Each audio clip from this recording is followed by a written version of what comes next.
The Purple Heart Medal is presented to service members who have been wounded or killed as a result of enemy action while serving in the U.S. military. A Purple Heart is a solemn distinction and means a service member has greatly sacrificed themselves or paid the ultimate price while in the line of duty. According to the National Purple Heart Hall of Honor, more than 1.8 million Purple Heart medals have been presented to service members since the award was created in 1782 by George Washington.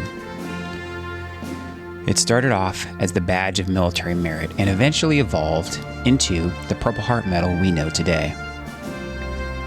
The Purple Heart is the oldest military award still presented to American service members and was one of the first military medals given to all ranks. This is why we were honored to join some of the leaders of an organization called the Guardians of the Purple Heart.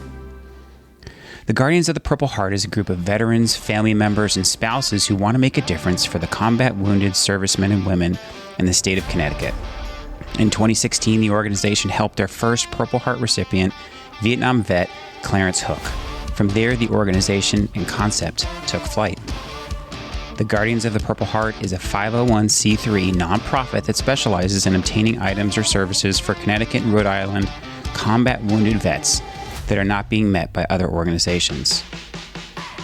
They recently asked us to be guests on their podcast titled Cover Down. On the Cover Down podcast, they talk to fellow veterans, discuss the progress of their organization, and keep things honest and authentic. We were honored to join them and wanted to share our conversation with our audience. If you enjoy the host as much as we did, go check out the Cover Down podcast on YouTube or anywhere you listen.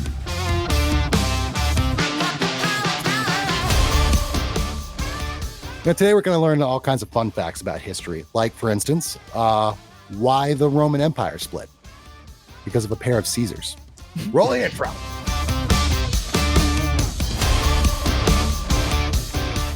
Not gonna lie, that wasn't my best joke, but I liked it. I liked it. Let's get everybody in the room real quick. How's it going, guys? Good. Good. Yeah, thank you so much for having us on tonight. Yeah, no, it's an absolute pleasure. For our audience who doesn't know, this is Scott and Jenn from an amazing YouTube channel called Walking with History. I love history. I grew up around it. It is part of my DNA, actually a really close bond I have with my dad. So naturally I gravitate to kind of stuff like that. I think you guys' channel's awesome. And yeah, it's gonna be a lot of fun getting to talk about some cool stuff, getting to know you guys and have our audience, come and hopefully watch some of your content. Especially since we're talking to fellow veterans. Right on. That's right. So that's pretty awesome. Doug, how's your history? Is it good? So I'll be honest. History was never my strong suit.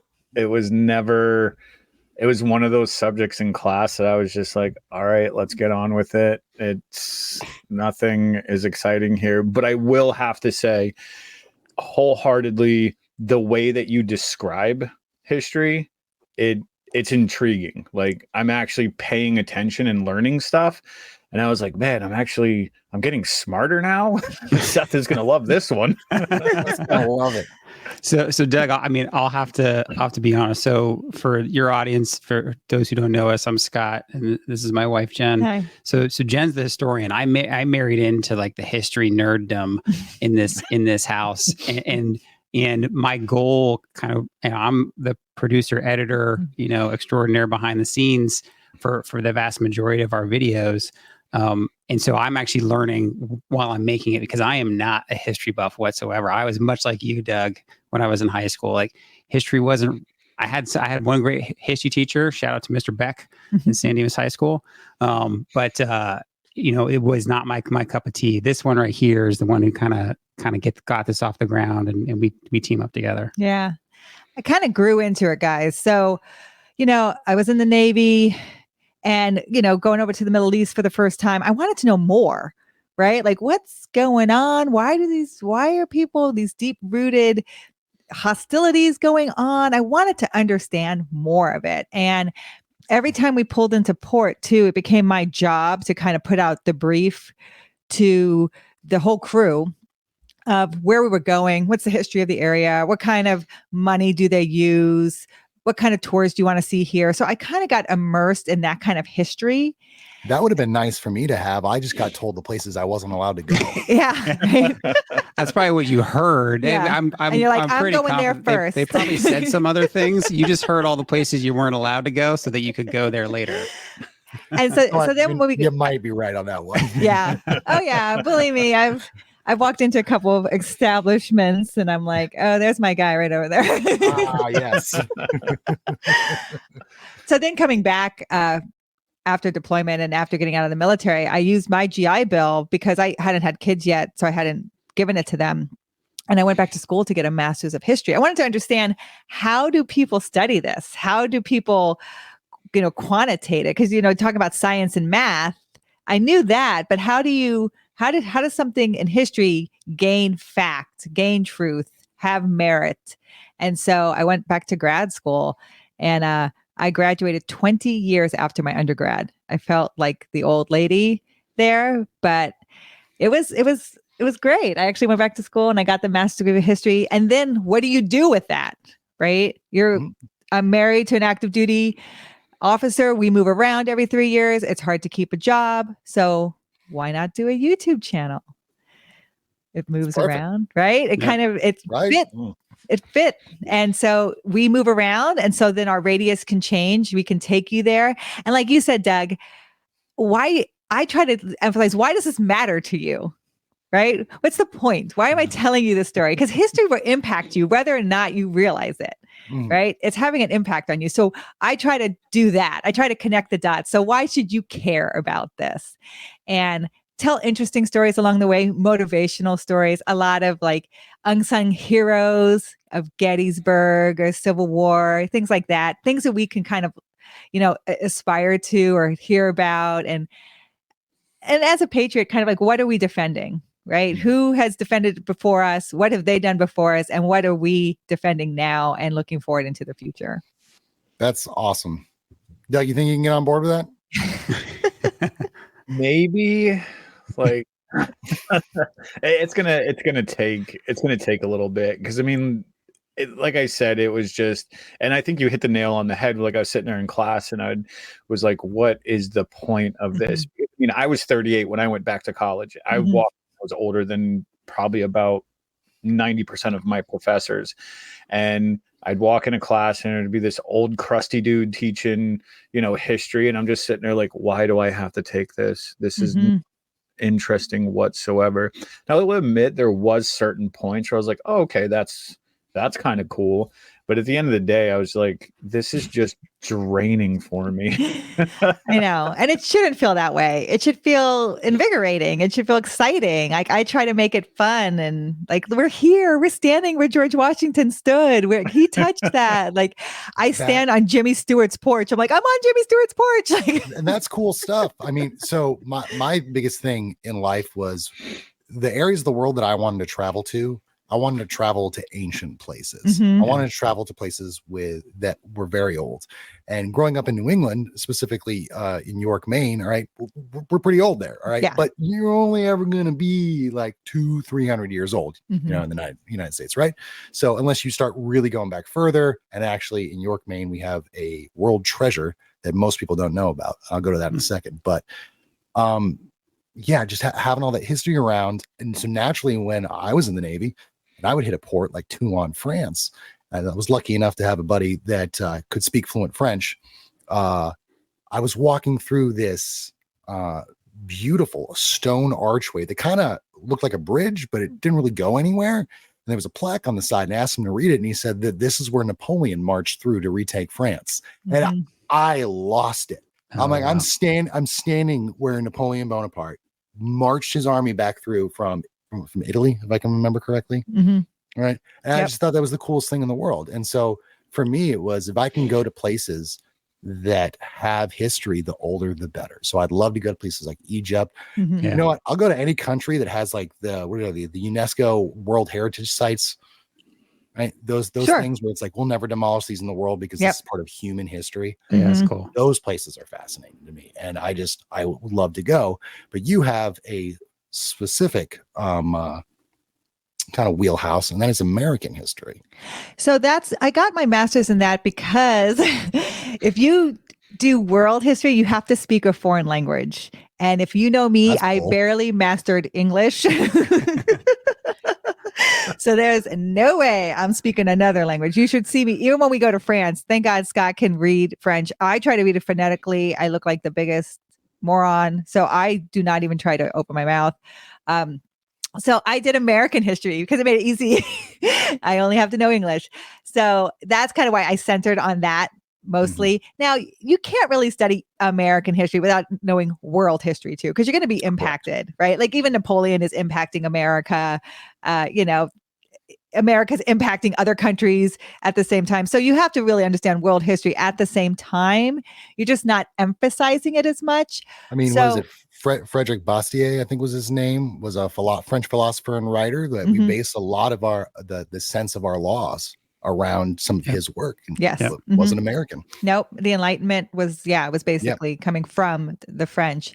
And so America is studying world history. It is impacted by it. So even though I emphasized American, and even our channel is mostly in America, but we have gone to London. I will be at the 80th anniversary of D-Day. So I'm going to be in Normandy. Yeah. And I'm going to hit Paris. So we do venture out a little bit if we can get out there. It does still connect to America.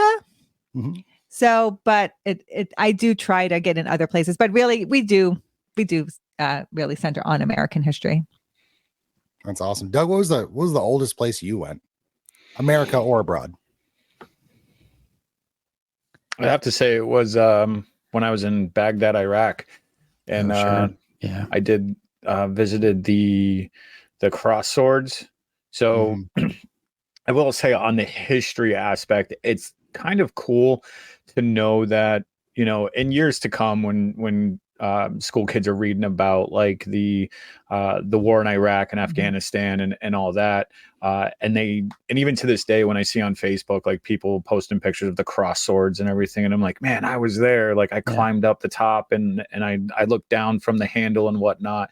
Wow. It's cool to know that you are a part of that. Yeah. And to place your feet like right where like Saddam Hussein was, and not saying that like, he was great or anything, but just knowing that you were there in the same spot. I mean, that's kind of cool. But that's the oldest spot that I've been to. Oh yeah, well, that's one of the oldest beginnings of civilization, Middle East, right? Yeah. So, and for me, that's kind of a future goal. Is like Seth, like you were saying, is for us to be able to do more world travel, right? You know, I've got plenty of time. You know, hope knock on wood left in the Navy.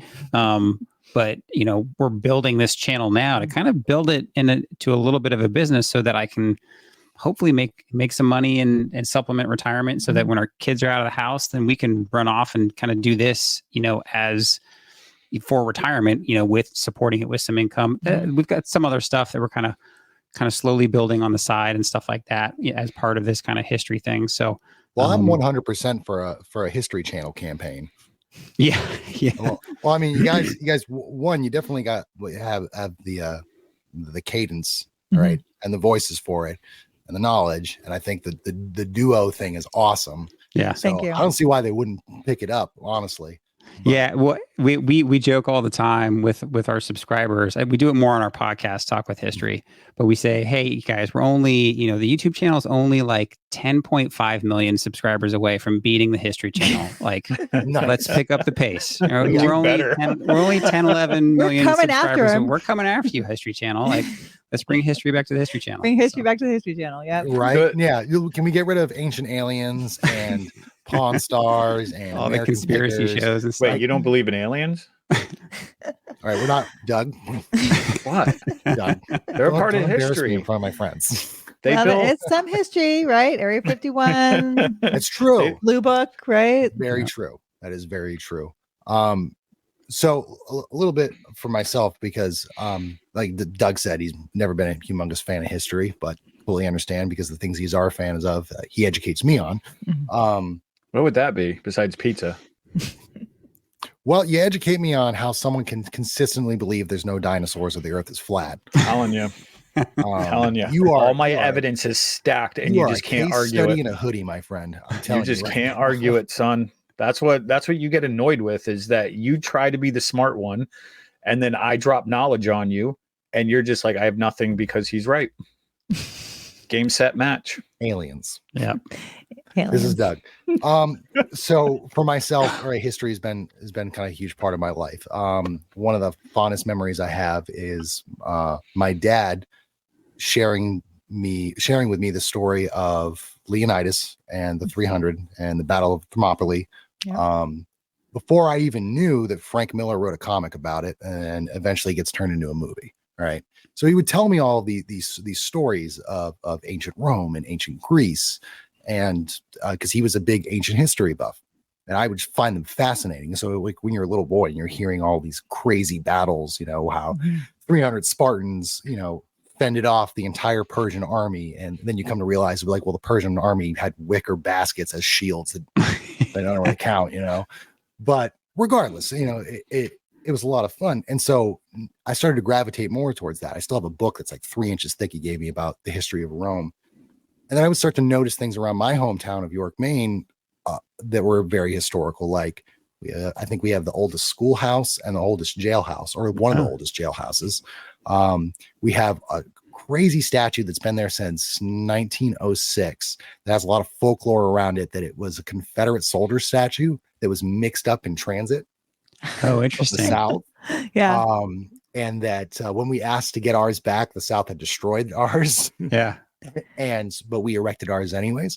Now, like I said, it is folklore, but there's certain things about the sculpture and the uniform of the soldier, which really was supposed to be dedicated to the soldiers and sailors from that town, that make it look somewhat Confederate, but it's not. But it's still fun folklore. Yeah, sure. And then I didn't even know this until 2 years ago, but apparently we've had a Viking ship under the beaches at Short Sands Beach in York, Maine for hundreds of years. Oh, yeah. No way. Yeah. So every once in a while, I think the last time was like 40 years ago, a big storm will come in and wash away all the sand, and it'll actually show the remnants of this Viking ship. How cool. In this cove. And they never remove it because obviously it'd be too costly to sit there and constantly preserve it. Yeah. So they just take the time to research as much as they can, and then they fill it back up and they let it go, and they wait for another big storm to come in. So I would find all kinds of stuff like that. And it just kind of grew from there. And I've loved history ever since. And yes, in fact, I did get a D in history. But that was just because I either one wasn't there, or two, I just wasn't doing my homework. But I just, such a great example for me. And everything I like, the materialistic things that I have that I kind of treasure the most, all have history with it in some form or fashion. I actually have a really good example right in front of me. I'm a giant nerd, if you can't notice from my background. I have this wonderful comic book. It's super rare, but it's called, see if I can get it, called Grenada. Yeah. Oh, yeah. All right. The only way you would ever got this book is if you were in Grenada, because the CIA dropped thousands of copies of it as propaganda before we invaded. Under what was it? It was a company called Voice, which was the victims of international communist emissaries. So, like, still, it's a comic book, interesting. Like comic books, but that is a piece of history right there. Yeah, absolutely. And so I loved it. I gravitated towards it, and I wanted to have it. So that's kind of just been my thing here and there. And I agree. I'd love to see you guys on the History Channel instead of half the stuff that I see nowadays. Well, yeah. What happened in documentaries? Like, exactly. Yeah. Or just, I mean, you probably got a D in history, because history a lot of times is rote memorization. Yeah. Right. Yeah. People expect you to memorize dates and times and battles and the names. Name me the first 20 presidents. Name me the first, like, it's hard. But if you make that stuff kind of fun, and you want to remember, okay, what's leading into this? What's leading into this? What's influencing this next battle, influencing this? Like, we just talked about the death of Meriwether Lewis. Meriwether Lewis decides to travel across land instead of down to New Orleans and get on a ship, because he's afraid of impressments and the British, This is 1810, right? That's what's going to pull us into the War of 1812. Is the British keep impressing our sailors into their navy. Yeah, and this is like Lewis and Clark. So that's influencing him. So if you think about that, and then he dies in 1809, like you can memorize dates if you understand how things are connected and influencing each other. And that's how you make history fun. It's like, oh, because these people aren't just operating in a vacuum. Like they're influenced by the time as well. So it's very interesting to see how things are just connected, especially American history, how all of our heroes and things we learn, they're kind of connected together with a string. And if you kind of pull that string, you can kind of understand how it's all working together. And I think that's what a good history teacher does.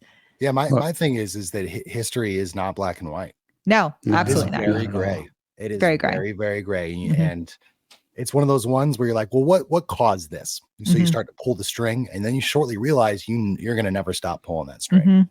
Like it just goes on and on and on, and it's continual chain reactions. The context that's there behind anything, like we all have the stuff we learned in high school or that we didn't learn in high school.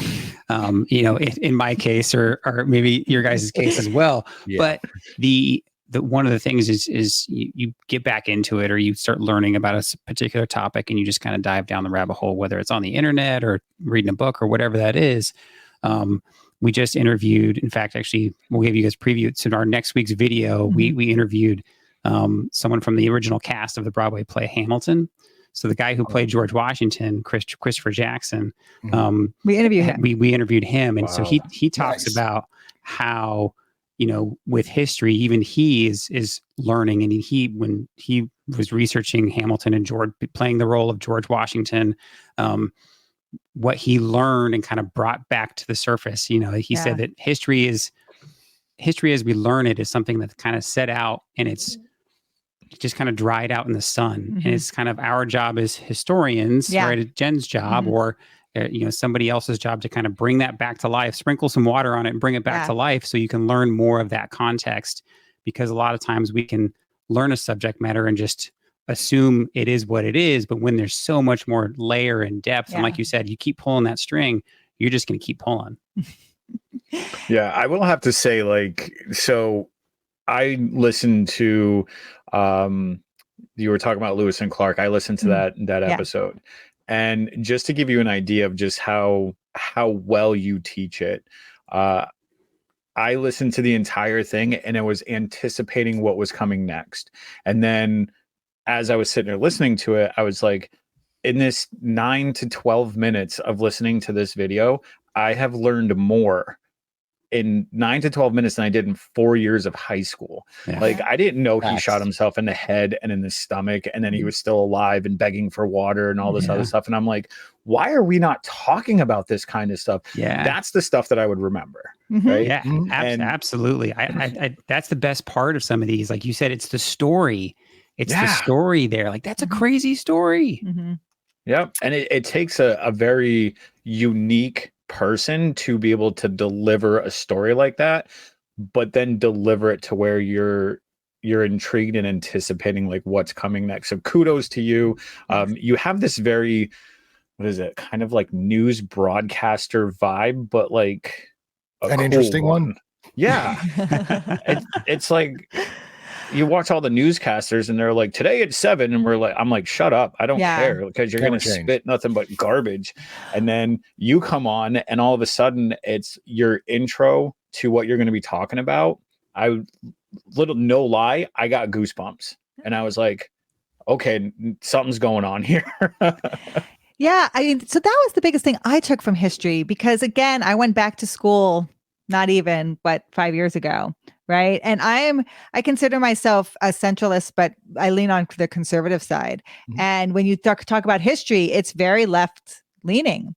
And I could hold my own. I actually graduated 4.0. I could hold my own and still make the argument, because my whole stance was, I don't want to tell you what to think. That's not my job. Right. My job is to tell you how. How do historians come up with this? How do historians say that this is the fact? this is the primary source. This is what a person who was there who said this. What are you pulling out of this? Like, that's what I do. That's what a historian does. A good historian presents you with all of that information, and then you decide what to think. Yeah, it only works like at certain groups, though. My daughter was asking me the other day because she was interested in the going-ons of Israel and Palestine. She was asking, like, well, why is this happening? And I'm sitting there, I go, well, I could tell you about the Balfour Declaration, or I could just say they don't like each other and we can talk about this later. Yeah. You know, but it goes back to the same thing. Like, you can pull that string extremely far and you're never going to stop. Yeah. But to kind of harken off what Doug was saying on how you can really captivate an audience, not just from what you write for your script, but actually how you display it. So kudos to the producer. There you go. But it is true. He's good at that. There's a term. It's called narrative history telling. Are you familiar with that? Probably one of the things that I love the most. There's a gentleman that I listen to as well, or he said there's you can only learn so much from digging up pots. All right. Yeah. But if you can put yourself in a region of the world in a time period, like say you were going to put yourself, I don't know, in Venice, Italy in 1410, what would most likely be your occupation? And depending on what your occupation is, who are you most likely trading with? And if you're trading, you know, what kind of other stuff's coming there? So you can actually start to build a story, a narrative around simply starting somewhere. What would it be like to live in a Roman outpost in Britannia? You know, and I found that fascinating, and it kind of was like, all right, I have a new way to learn history. You know, I don't have to score over all these books, you know, or search for an interesting documentary. I have people that are willing to tell a fictional story that's factually based. And just tell the facts, you know, and that's simply it. Yeah. And I find, you know, another thing is we try to take our giants of history and kind of put them in a box, right? Like, and I try to always open up. I'm going to tell you about these amazing heroes, and I'm going to tell you about these evil, terrible people. And sometimes they're going to be the same person. And I want people to understand that these are humans. I want to humanize these people because they are going to do amazing things, and then they're going to do terrible things. Just like any other person, they're going to make good decisions and they're going to make bad decisions. But I don't want to hide from either of those things. Right. And I think that's also what a good historian does. I remember being at the Battle of Little Bighorn and standing there and trying to tell people, this is what people are seeing. They're seeing Crazy Horse right out in front, and he's not getting hit by any bullets. And it's so motivating for the rest of the American Indians to keep going, because think of George Washington riding out in front. This is their leader, and he's out there, and it seems divine that he's escaping all the bullets. It just, to them, it seems like a sign. And I want people to stand there and feel what that feels like. But sometimes we don't talk about those people in history because we don't want to put them in those places, but they deserve to be there because they did do that. Yeah. And that's been one of the fun things about the YouTube channel too, because, you know, being in the military, right, you don't have too many artistic outlets, right? You know, former ship guy, you know, not, you know, I'm sitting on a ship all day. You know, now I'm doing more desk stuff. And this has been fun because while she's kind of pulling the facts and doing the research and saying, hey, this is kind of what we're looking at the same time, over the past couple of years, we've learned that storytelling craft. And we, you know, just through the process of putting out a video and seeing what works and seeing what perform, and all the feedback that you get from just, hey, I'm going to hit publish and we're going to see how it goes, and all the stuff. You learn that. And so it's been fun for both of us, right? She's gotten a lot better on camera over the past couple of years. I've gotten better with, you know, my amateur videography or editing and kind of that storytelling narrative and how to use music to transition and kind of give you the feel for it and everything, because it brings context and texture to that story. And it really draws you in, like you were saying, Doug, with Meriwether Lewis, because you're there, and so you're kind of like, oh, it feels like I'm walking from behind this bush over towards the house where the guy shot himself and all that stuff. You feel like you're watching. You feel like you're there, kind of drawn into it. It's captivating. And that's what's been super, super fun, you know, especially doing it together. Yeah, the music definitely does sell it though. Like your background music, it was not only do you feel the story, but you also feel like you're immersed in the story because the music just kind of brings you right back to that time period. And then next thing you know, your 12 minutes is up and I'm just like, okay, what's the next video we're going to watch? Because I need to learn something else now. Yeah, finding the right music is one of my favorite things. Was one of my, I mean, editing for me takes a while. Like that video probably took me 6 to 7 hours, just sitting on my couch on a Sunday, to edit. But finding the music is probably one of my favorite parts of the process, because once you find the right one, you're like, oh my gosh, yeah, okay, this is gonna difference. It makes a huge difference. Like this is gonna be my main one, and I'm gonna find as many similar songs as I can.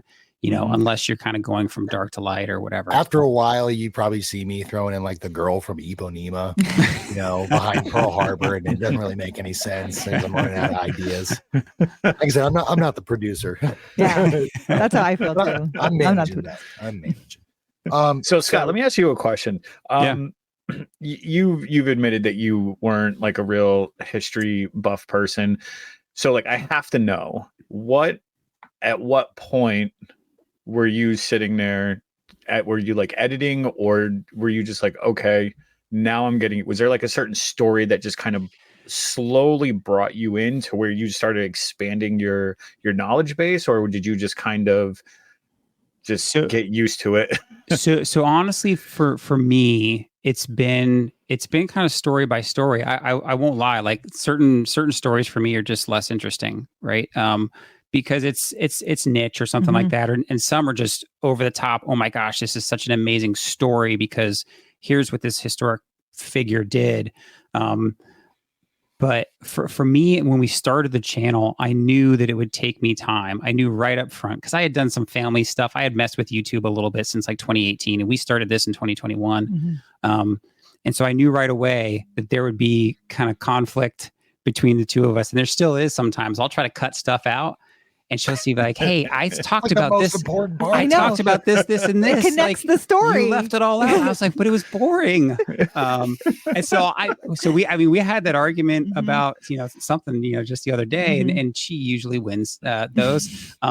But through that, again, what she's also gotten better at with the storytelling aspect of it is crafting those facts to fit a good, like a story narrative, because when you're telling that historical event or you're talking about that person, if you kind of have a mental map, it makes telling that story so much easier. I kind of call it like you're almost reeling the fish. You're constantly kind of casting a little bit. You're giving them a taste of what's coming, but then you're coming back and you're walking them towards what they know is kind of coming. And so that storytelling aspect of it, both of us together have really grown.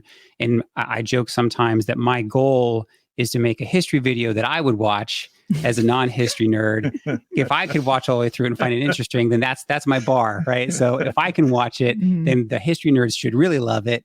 And so that's kind of the goal there. So it took me some time because we kind of had to, even though we'd been married for a while, it took us a while to kind of find each other's cadence. And when she's saying this, what does she mean? And sometimes it takes her, even today, it'll take her doing a couple takes. She'll spit the facts out early on in the day in the filming, and then she'll put them out again in a later clip, and she'll have said it a couple times, so she'll be better later because it's smoother. So it's all some of the normal editing stuff, and then we do a follow-up. Our podcast, Talk with History, is kind of a follow-up to that, so we go deeper in depth.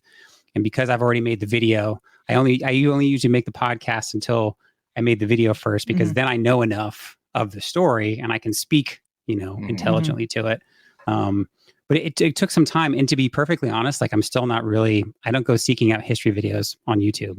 You don't? I honestly don't. Sometimes I do, just to be like, hey, a friend of ours who's another history creator, their video exploded. Okay, I'm going to watch and go see what he did to tell the story.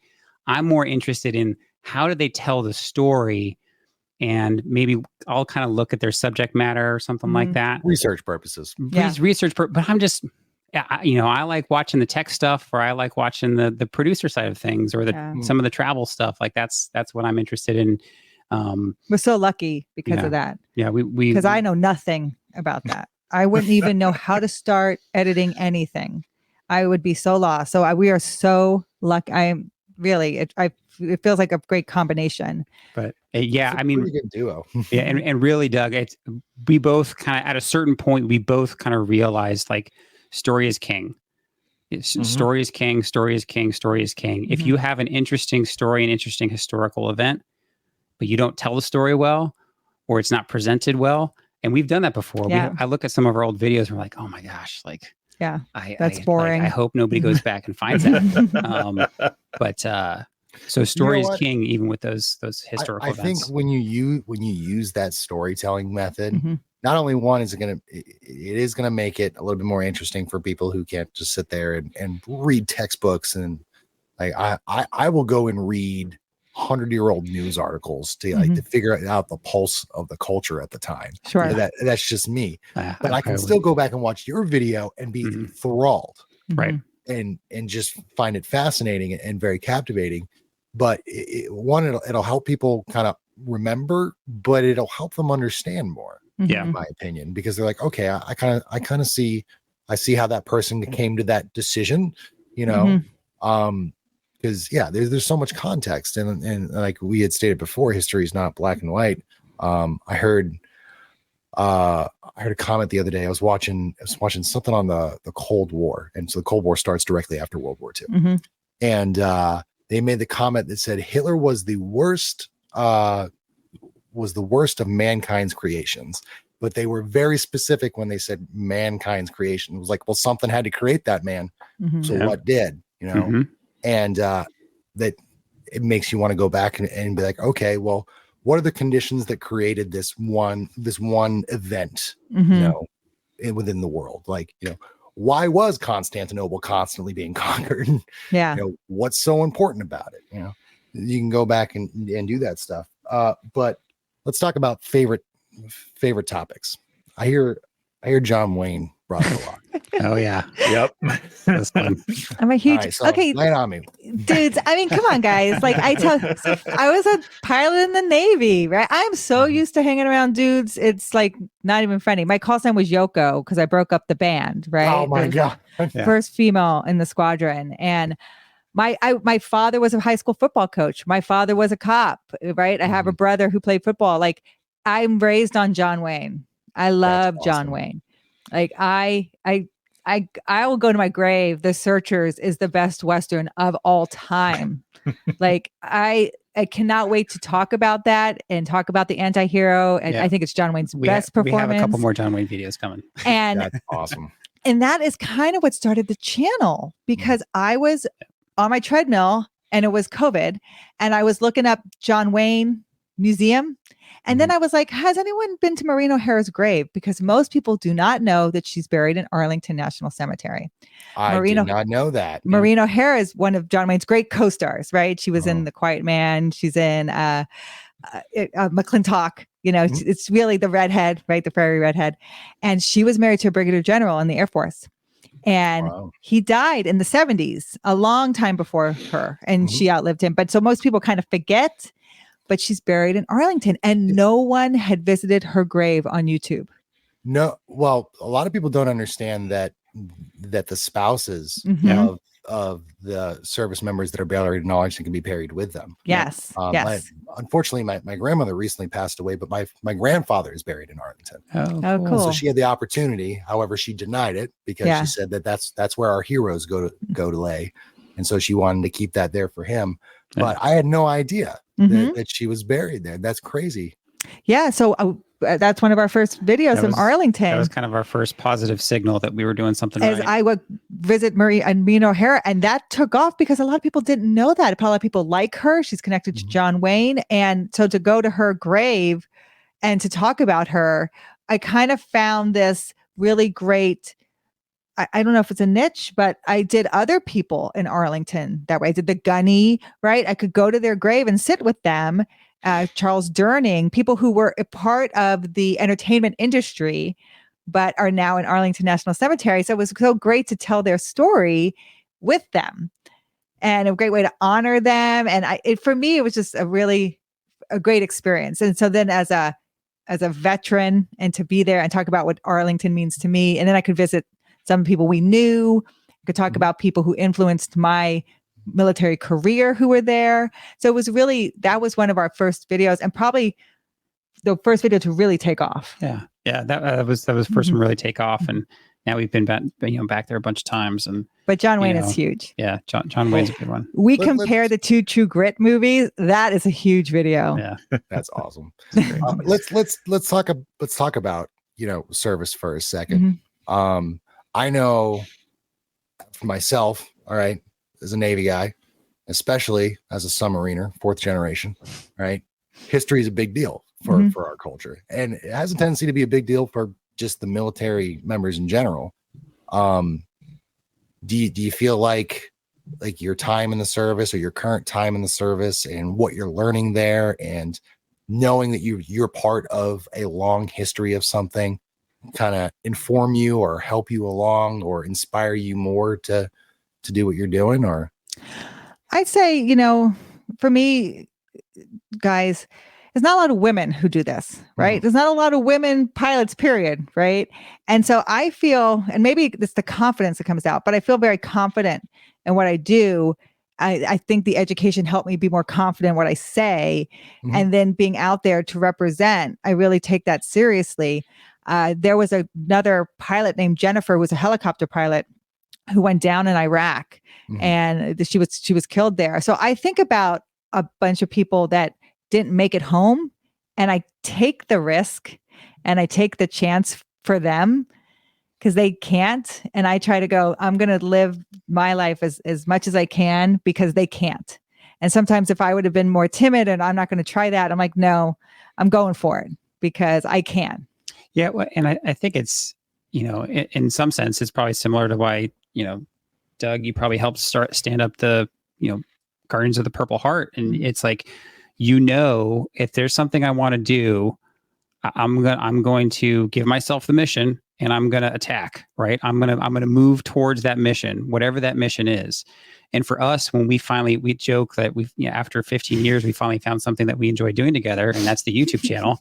But for us, it kind of put everything together. And then it also, again, that confidence of like, we have no idea what we're doing, but we're just going to go and do it anyways. And we're going to figure it out along the way, because that's what we do.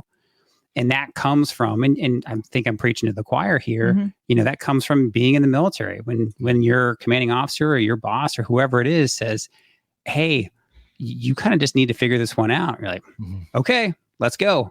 And so I think that's what gave us the confidence to start the channel, with history, with her background, and me wanting to kind of do the production side and enjoying that piece of it. And then, again, me just kind of doing all the research on like, how do we need to do this? And how does it all set up? And then, okay, now we're going to drag the kids along with us, and everything that kind of comes with that. And then, like anything else, I think anytime you talk to fellow vets, a lot of us have that perspective that a lot of folks who hadn't had the opportunity to serve, even though we've met plenty of people who said, oh, I wish I could have, or this, that, and the other. You just get a perspective that not a lot of people get, whether it's from deployments or from what you've seen, in your few years or a full career or whatever that is. And so when you have that perspective, when you're talking about stories and historical context, and that just helps. It kind of helps you as, the artist crafting that story, paint the picture a little clearer, hopefully. And I think a lot of that stems from that.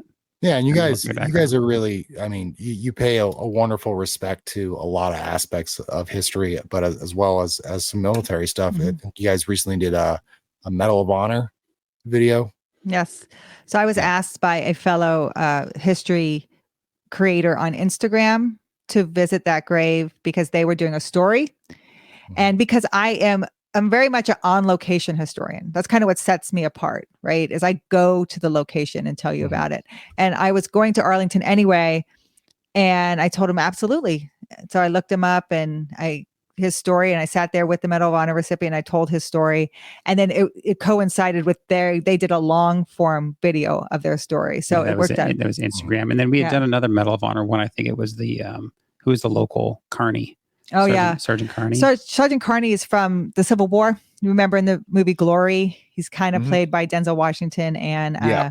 Carries the flag. carries the flag. Yeah. So he's the first African American to be awarded the Medal of Honor. He didn't receive it first because someone else got the actual physical medal before he did, but his action preceded that other person's action. So he was the first one to receive it. So he's buried here in the Norfolk area. So we visited his grave, and there's a marker. You know, we found his marker, and kind of tried to tell that story. So and that is, I love that.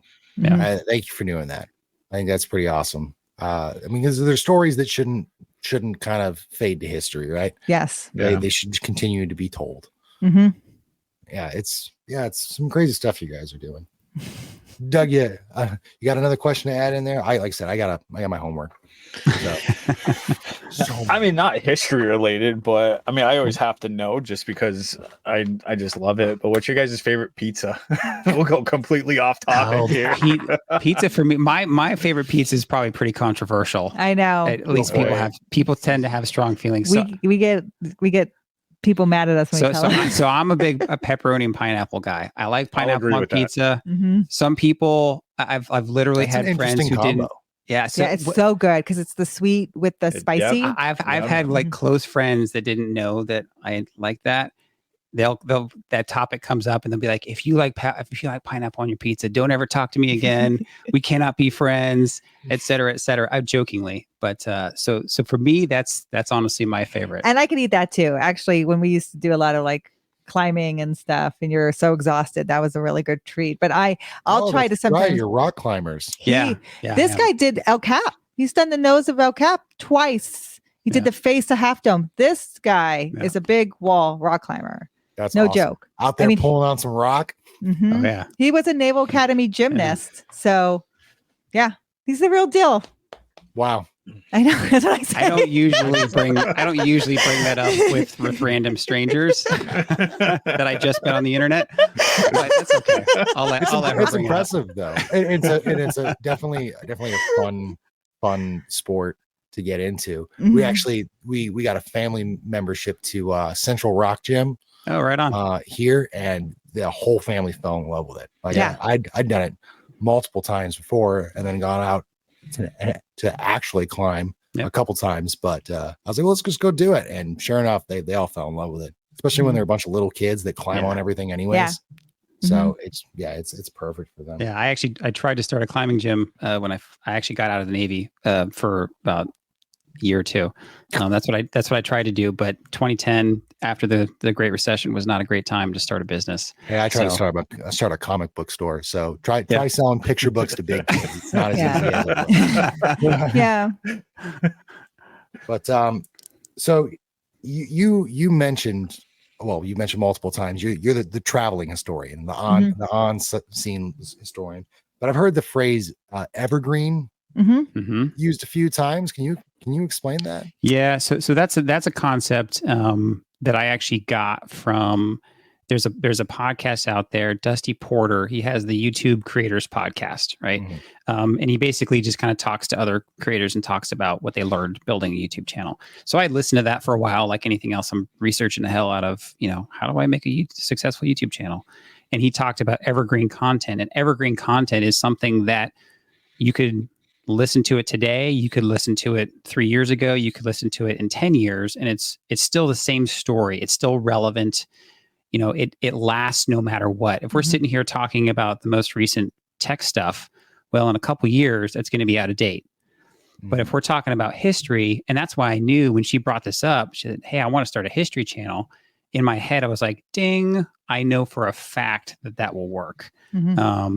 And so that's that evergreen content. Like if you tell it right, and you don't kind of try to interject too much modern day kind of context and comparisons, you can keep that story evergreen so that, again, if you tell it properly, in 5 years, someone could watch the video we just published the other day on Meriwether Lewis, and it's going to be the same story. It's going to be the same engaging story. He's ideally. been dead since 1809. So if you're telling the same story, think of it as a great rerun, right? It holds its syndication, right? So you don't have to, the content is good. Someone could watch that same video 10 years from now, and all the information is still the same. I could watch I Love Lucy till the day I die. and be fine with it. Oh my gosh. Yeah, right. Because it's still Well, relevant. You're right. We had a video that we put up that we were toying around with the idea of doing Medal of Honor recipients as well. Mhm. And we did Master Sergeant what was it Roy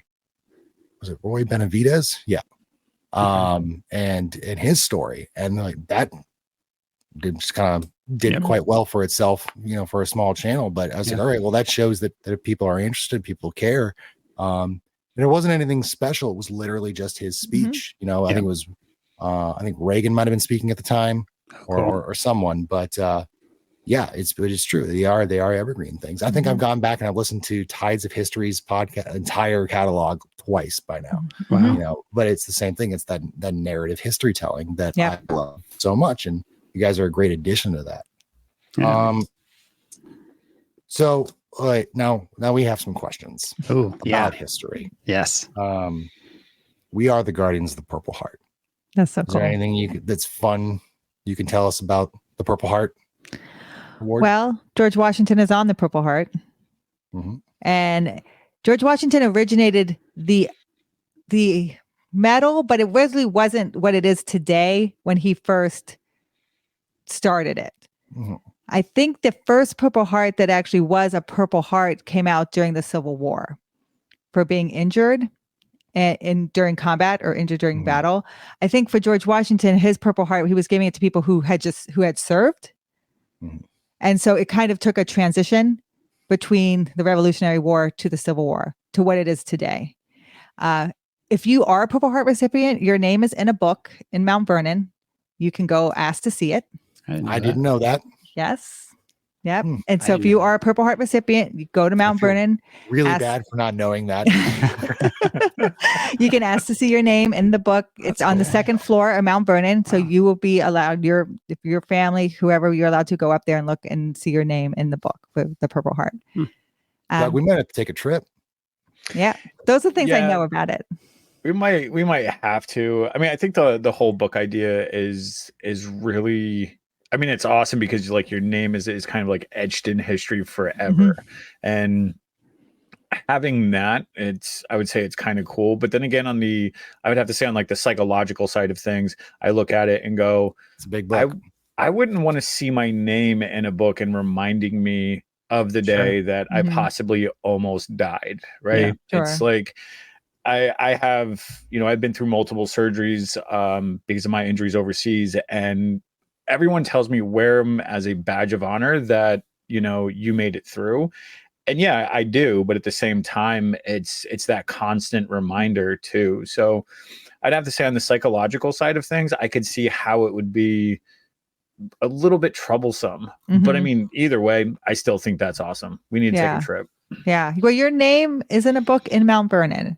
And I think it's reminiscent of George Washington. So I think that is what they're trying, because his face is on the heart and your name is in his house. So my question is just fun. Can you tell me anything about Doc Holliday? Oh man! So people keep recommending to us. So we're gonna have to compare. I love Tombstone. We're gonna have to compare the two movies. We were just watching it the other night. Yeah, we're gonna have to compare the two movies because people love the True Grit comparison. We're gonna have to do Wyatt Earp and Tombstone. Yeah, we've been to Deadwood. It was super cool. Recommend going. I think Val Kilmer played him better. I do. What did we just learn about Big Nose Kate the other day? That was neat. That something was named after her, and most people don't know it was named after. So Big Nose Kate is Doc Holliday's, lack of better words, girlfriend. He is a doctor. He's a doctor of dentistry. Oh, that's what he's a doctor of. And I'll tell you what. Just from like a traveling around the United States perspective, I was so surprised at South Dakota. Yeah, that part of South Dakota where Deadwood is, right near Mount Rushmore. It's gorgeous out there. It's like hilly and like not almost mountainous, depending on what you're kind of comparing, as mountains, but just that part of the country, I can 100% understand why people were just flocking out there because it is beautiful country. We went out, right? When she said when we went out there, we did this whole Western road trip. And so it took the kids, and we drove 6,000 plus miles over the course of a couple weeks. Yeah. We were hitting it hard. But we were out there. We stayed in South Dakota for a couple days for a family reunion because I've got family in Montana and Colorado and California. And so we all kind of met, semi in the middle. Okay. Yeah. Like I said, Doc Holliday had tuberculosis. I know that. Yeah. And when we were in Deadwood, do you know what the dead man's hand is? What Wild Bill Hickok was holding when he died? Oh yeah. Ace Well, 8. I don't remember the hand, but I know. There you go. Aces over eights. Yeah. Aces over eights. Aces over 8s. And yeah, one that's thing, the dead man's hand. Where was the OK Corral shootout? Was that the Arizona? I'm still hung up on the fact that you gave me that Doc was a dentist. Yeah. Yeah. Which was interesting because I believe during that time period, dentists were also often barbers. Or it was barbers were often dentists. Barbers were also surgeons, I think it was, because that's Something where. like that. So if you look outside the barber, maybe I'm going to teach you a little bit of history, Seth. Yeah, the spinning. Wow, maybe. my lottery ticket, yo. Maybe. Ready. Is it that spinny thing? With the red and the white? Yep, it's because they used to put the bloody rags on the thing, the white pole, and it would spin around, and then they would use it to dry them out that way. Yes. Oh, interesting. But surgeons could pull teeth, job, so you can kind of put them both together, the teeth pulling, and so I could see that.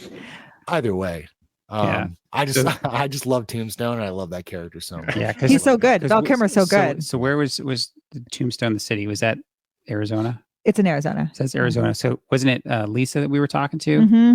So our friend Lisa, she's got a pretty big Instagram channel, Historical USA. So her family's from the Arizona area, and her great grandmother? Yeah, was actually at the shootout at the OK Corral. She was there.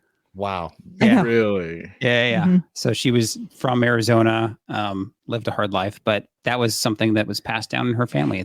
She was there at the actual shootout. Another cool thing about history, genealogy, right? People want to know who they're connected to in history. Right? No, I have that for music history in my family, oddly enough. Huh. Yeah, speaking of which, my fiance is she has direct ties with Abraham Lincoln, and like a part of I forget who in her family, like they were there in the theater when he was shot. And she has like all this memorabilia of like letters and stuff like that, like hanging up downstairs in our living room. But I mean, that part is kind of interesting. Wow, that's cool. Yeah. See, I have. Yes, Han Solo did shoot first. Yes, right. Just saying. It's fact. Fact. I'm not a Star Trek fan. So fact. Princess Leia is the hero of that movie. Yeah, okay. Fact. Don't get her started. All right. So for my wife and I, our individual families, the Sharps, and then one of the sides of her family, the Maxwells, have very deep Scottish roots. Hers more so than mine. All right. So like the Maxwell clan has a castle in Scotland. Oh, wow. It's this beautiful, awesome triangle castle with a moat around it. The leader of the Maxwell clan was one of I think the 22 clan and leaders that signed the equivalent of Scotland's Declaration of Independence as a letter to the Pope at the time, which it's cool to show my children, be like, this is your heritage. You know, your family name is attached to a country existing. Yep. Where mine is, the only reason why I know my ancestry is because Scotland prisons have really good prison records. The joke is that I married up. That her family owned the castle and my family was probably in the jail cell. In the dungeon. We were always caught stealing horses or food, one of the two things. And it's cool, like the genealogical history as well. My great grandparents met at the Hoover Dam while it was being built. My great grandfather was a foreman there after he got out of the service. That's cool. And he would have, back then when you have giant projects like that, there's just small towns that pop up around the projects, right? Yep. So they would have big chow halls and stuff, and people would come in, move in from all over the United States to go to work there. And my great grandmother was one of the cooks in this chow hall. So my grandfather every day would go to make sure that his guys were getting fed well. Goes down there, sees that they're all happy and laughing, they're enjoying great food, goes to talk to the cook to thank her, and is just floored by her. And so every day he would come back to check on his guys and make sure they were being fed. And eventually the two fell in love and they got married. Cute. That's And awesome. it all kind of built around the Hoover Dam, and which is a giant thing for the United States, right? So that genealogical history. My grandfather was part of the USS Torsk, which was the submarine that was part of the naval blockade during the Cuban Missile Crisis, chasing down the Russian submarine that actually had a nuclear torpedo pointed right at us. Wow. So to know like your family is part of history and stuff, that you kind of realize that history isn't just facts, it's who we are. Yeah. You know, you have a really cool piece of merchandise. I'm going to share it here. I love it. Says history or die. I'm wearing it. Yeah, we just came up with that one. I love it. Yeah, I absolutely love it. And there's and the bumper sticker that's next to it that says I break for history historic markers. Right, so a couple of years ago, I had bought my wife like a big GPS for her car because her car at the time didn't have one. And so I set it all up for her. And when I started, I realized that there's History Channel logos all over the map. And apparently the version that I got was contracted with History Channel. It shows all the historical spots that are around you, wherever you are. That's cool. I don't need a GPS. I still have this thing. Well, I love that bumper sticker because I was really doing that. Like we were driving it and I would be like, slow down, historic marker. I want to read it real fast. And I told Scott, we should make a bumper sticker to warn people because we're slowing down to read these. And so he's like, I'll make it. So that was kind of funny. The history or die, we were going out somewhere and he had a shirt on that said join or die. And I was like, wouldn't it be great if we could wear this with the channel and it said history? And he's like, I'm going to make it right now. Yeah. Hey, I had the saying like for my entire life, which was stay heavy, stay metal. Yeah. I grew up in a heavy metal family, and we turned it into our kind of our sign off that stay proud, stay grateful. Yeah. And the fun thing with the history or die, we're actually kind of trying to do some kind of history content, community content support behind that. So if you we're starting a website, actually historyordie.org. It's kind of in a soft launch kind of phase right now. But what we're trying to do is bring on, basically make it like a place for people to go find good history creators. And then from there kind of go off to their channel. So we just kind of started reaching out to the people we knew. And then I literally went on YouTube and started finding some of the biggest history content creators I could. And I just emailed them blind, right? And just said, hey, I'm starting this site. Who does that? Yeah, exactly. and I basically just said, hey, the concept is a rising tide lifts all boats. And so we're hoping that no cost to you. I made a Google form. They fill it out in 5-10 minutes. And I just kind of create a profile page for them. And then I ask them, hey, the concept behind history or die is it's kind of a nod to that join or die, which is that call for unity, right? Hey, we're trying to get together to learn history because it's important. Same thing with the join or die that Ben Franklin put out in May of 1754. So he put it out then, and it was like, hey, we need to stay together because if we don't, then we're going to die. And so that's the concept is that call of, hey, good quality history content is really gonna it can only help, right? Yeah. It'll keep us together. And so I'm working on some stuff. We're getting busy because I'm PCSing soon, and trying to get some of the big channels to promote the site, which will bring up the smaller channels because we'll get lots of people there and kind of just build it. And so any history or die stuff that's bought off of our Walk with History gift shop actually goes towards that site. And we try not to put ourselves out front. This is kind of a community thing. Think of it as the History Channel. Yeah. So that has real history. I love it. I think that's fantastic. Yeah, but That's- but yeah, that's that's one of awesome. my favorite shirts we made recently. That's a cool one. Well, Doug, you got anything left? I just need to know, Tank over there. out of all the places that you've been, what is like the number one place that you want to go and do an episode on? So it'd be like your dream vacation of a history episode. Your bucket list. Yeah. Oh, like the vacation. big bucket list. Yes. Yeah. What did we? Probably the Monument Valley of the Searchers. I mean, We talked for about me, that. so I'd say within America, it's definitely going out to Monument Valley in Utah. Trying to recreate some of those scenes from the Searchers, right? When he's like looking over the valley and I want to retire in Utah. yeah, it's so beautiful. So I'd say here in America, that's definitely like highest on our list. For me personally, if I was going to do, I could go anywhere, right? Mhm. Budget, no price. I've always wanted to go to Switzerland because I just think that the country is just as a kid, right? Purely there. And I'm sure there's history there. Like there's the Matterhorn and stuff Yeah. like Oh, that, yeah. right? Being a climber, there's plenty of history there when it comes to that kind of realm. And I would love to go see, like Seth, like you were saying, some of those just truly ancient yeah. sites. Like if we were going to do a world travel for a year for the channel, that's Mhm. kind of what I'd probably start with, is some of those truly ancient sites. Yeah. Right, going to Istanbul and going into the cathedral there and seeing Viking graffiti Yes. up on the Yeah. walls Petra. from the Visigoths and stuff. Petra. You know. I'd like to go to Petra. You know, you Oh, see the yeah. pyramids, even though I know a lot of that stuff, there's touristy stuff around it now. Mhm. Like, but I would love to do that stuff. And then I'm sure you give me enough time, I'll find some places that are off the beaten path. And then I'll really be in my element, kind of away from the crowds. Yeah, well, let's go to. I want to go to Jerusalem and find the Holy Grail. Right. And there's a lot of places around the world where you just, if you get an opportunity to go see them, you should. Yeah. Yeah. They won't always be there, even if they're natural ones. Like me, I grew up with, what was it? The Old Man in the Mountain up in New Hampshire, right? Mhm. No longer there. Yeah. But it's, we'll look at China, for instance.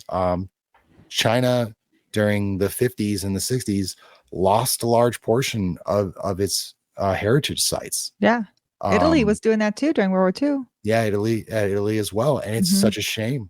Mhm. But I would love to set foot in just ancient Greek, and Roman areas. Yeah. And, I just take Acropolis. me there, please. Yeah.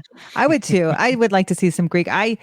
We were in I think it was Italia, Turkey, with the Navy, and I was sitting in a Colosseum eating a sandwich, and they were like, "This has been around since 1500 BC," and I'm just sitting there eating a sandwich, going, "I'm sitting here where people sat and watched, and it's been around since before Christ." Like it's just, Right. it's hard for me to even fathom, right? And I'm just they sitting. just did the entire score from the Gladiator Yeah. inside the Roman Colosseum. Oh, I was like, how you get better than that? I know. Doug, whole where would orchestra you in go if you could go anywhere? Anywhere but Where- Connecticut. No, I'm Anywhere kidding. pizza's made. I really don't know. Like I'm a huge like I'm really big into the Renaissance. Mhm. So I Cool. really would love to visit like England and Scotland and all that. I think that countryside is just absolutely gorgeous. Switzerland is, I agree with you. It's absolutely Mhm. like you look at the pictures and stuff, and it just seems like a magical place to go to. But I don't think I have a like number one place that I would like to go, because and then this is going to sound kind of cheesy and cliche, but I drive down the road, even if I drive an hour away from my house, like I'm thankful enough just to be able to visit that area, because like you said, there's people who don't have that opportunity. Mhm. So I get excited when we drive down to Long Island for a weekend. So it's You're like the only person. No, I'm joking. Yeah, I know. Yeah. But, I would definitely love to do like the Switzerland, Ireland, Yeah. Scotland, London, all that Yeah. stuff. So we did Ireland and Scotland. We didn't know we were pregnant with our first. And I drank Guinness like every day. So I always say our first was swimming in Guinness. We went to Cong, Ireland when they filmed The Quiet Man, John Yep. Wayne movie. the John Wayne movie. We stayed in Ashford Castle where the whole cast stayed, and we walked like a lot of the scenes of The Quiet Man. We walked and did all of them. That was cool to do. Like if Wow. you and we watched The Yeah. Quiet Man pretty much every St. Patrick's Day. So it was neat to actually be there and to see it. And if you watch our top 10 John Wayne, like it's in there for me. It's coming. and- That video's coming. That Yeah. video's not out and yet. that was like his my top 10. That's his youngest role, and I think he's 45 in it.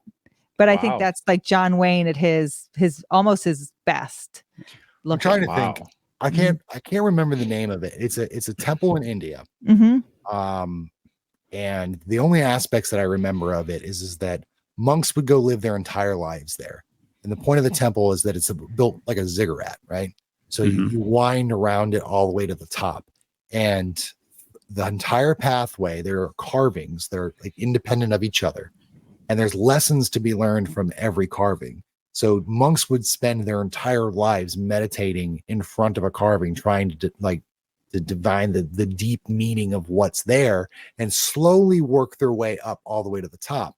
When you get there, the view is so alien almost Yeah. that it's like you've actually reached nirvana. Oh, wow. And that was the whole point of it. Mm-hmm. It was that by then, if you have sussed out the meanings of each one of these things, then you have become enlightened, and then this is that place for you. And I just found that fascinating. That is cool. Well, you're a very visual guy. Comic books, like. Yeah. And I mean, if you're walking a tower and you're not looking out because you're staring at the carving and you're not looking the other way, then when you finally get to the top is the first time you're looking, then it probably would seem awesome. Right. But yeah, That makes sense. But that's what I'm talking about. That's cool. Places like those that are crazy. Yeah, that's neat. That is neat though. Yeah, that's one of the places we had actually tried to go was Nepal. Yeah. We wanted to do the hike to Everest Base Camp. To Kathmandu, yeah. And but it's off limits. When I got out of the Navy at the time, it was off limits. So I couldn't go. So. Well, I think that's where we'll call it for the day. I could sit here all night and talk about history with you guys. I love people that I can learn from. And it's fun. fantastic.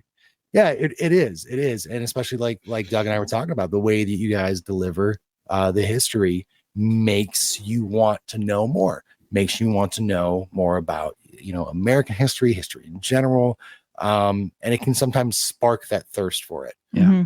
Which is great. I think you guys do an amazing service to the history itself. Thank you. And a service to everyone else by continuing to teach it. Yeah. I agree. So Thank you. And also I agree. Thank you for your service. Thank you for your thank you. service. Thanks, guys. Even the No Army problem. guy. No, I'm joking. Even the Oh, Army guy. So yeah, Doug's hating this. You because got no as the years chance. Go by. There's more Navy guys. joining bunch the of Navy organization. folks on this. You got no chance. so Tom. I'll admit before we cut out, I will admit. So I work for the Fleet and Family Support Center at our submarine base here in Connecticut. Oh And yeah, okay. Aw. Since I've started working for them, I've said the Army and the Marines, they're there to just like mess stuff up. The Navy and the Air Force are definitely the smarter of the branches, because it's like some of these people I talk to, I mean, granted, a lot of them are nukes and they have to just like dissect everything. But I will admit, I am outnumbered in the smart department here. No, it was great. It was This great. hurts. This was super fun, guys, and we'll absolutely Thank make you. sure that we share this a bunch whenever you guys kind of end up getting it posted. So Well, Yeah, we and thank you for appreciate what it. you Thank do, guys. Thank yeah, you. Appreciate it. yeah. I hope that anybody watching, especially anybody from our audience, Mhm. that may come over here and watch this and make it to this point, like support your guys' Guardians of the Purple Heart Foundation. That's awesome. Yeah, it's really I awesome. appreciate it. Thank you. I'm Appreciate just that. going to close this tab. How to sound smart at history. So yeah. So real quick before we close out, tell us where we can find you guys. I know you got the merchandise, which we brought up there. I'm absolutely getting one of these and one of these. The shirt and the bumper sticker. I love it. I break for historic markers. I love it so much. And then we have your YouTube channel, and we can find you on, I'm assuming, Spotify. Yeah. Amazon, So our Walk with History stuff, obviously on YouTube. The probably easiest place to find everything that we're doing is our main website, which you can get to that main link on our YouTube channel, but it's walkwithhistory.net. So walkwithhistory.net, you'll find links to our podcast, which is Talk with History. I try a newsletter. I'm not very good at being consistent about it, so it went from monthly to bi-monthly. But yeah, so pretty active on Instagram. If you kind of for daily stuff, if you really want to interact with us, Instagram, Walk with History. Jen's very, very active on there. Yeah, community's growing pretty fast. Let us know where you're going to be. Yeah. I saw your booths and stuff. I would love to come out and collaborate and make a reel. I like doing Instagram, like daily things. There are some people who are much more into the daily quick bites of history, and there's people who like the longer form videos. So. Yeah. Well, I'll tell you what, I'll promise you this. As I go throughout my travels, because I'm always looking for fun history stuff, if I stumble across anything good, I'll make a post for it and I'll tag you guys. Perfect. All right. Perfect. It's going to be awesome. So yeah, you guys get your Patreon, I believe, as well. We do have our Patreon. You know what? I love when people go over there. In the future, when I actually am not working full time and getting ready to move and all that stuff, I will invest more time into being able to put more out exclusive content. Really, if you find our YouTube channel or if you find our podcast, those are the two places that we point people to the most. Patreon's great, but I definitely don't push it out there too much because that's not the primary goal right now. The primary goal is for us to inspire people to get out there and go find historic places. So, well, you've successfully inspired over 22,000 people to watch your channel. So yes. Yeah. 22,001. I love it. There we go. Yeah, we are. I subscribed on my personal account and the show's account. Got you there. Thank you. Absolutely. All right, folks. Well, it has been an absolute pleasure having you on the show.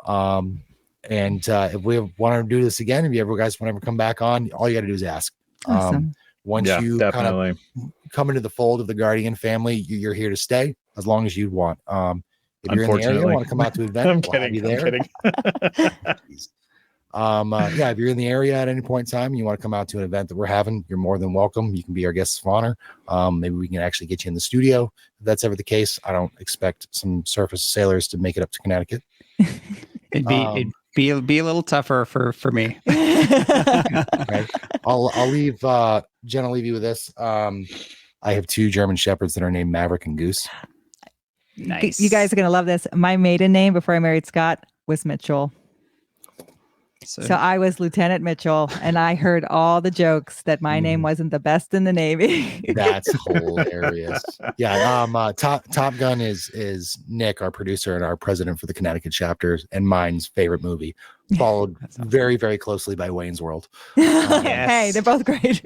Yeah. And you happen to forget that my ride name in the motorcycle community happens to be Goose. It is Goose. Oh, that's awesome. That is true. That is true. That's awesome.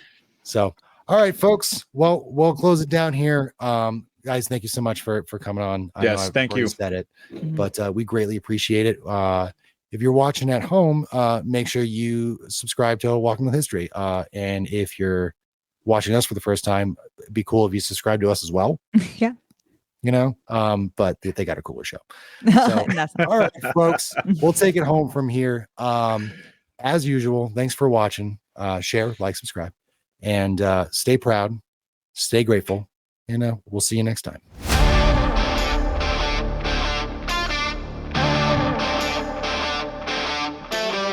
Walking with History. That was awesome. History, walking with history. My God. That'll be my outro. I don't know.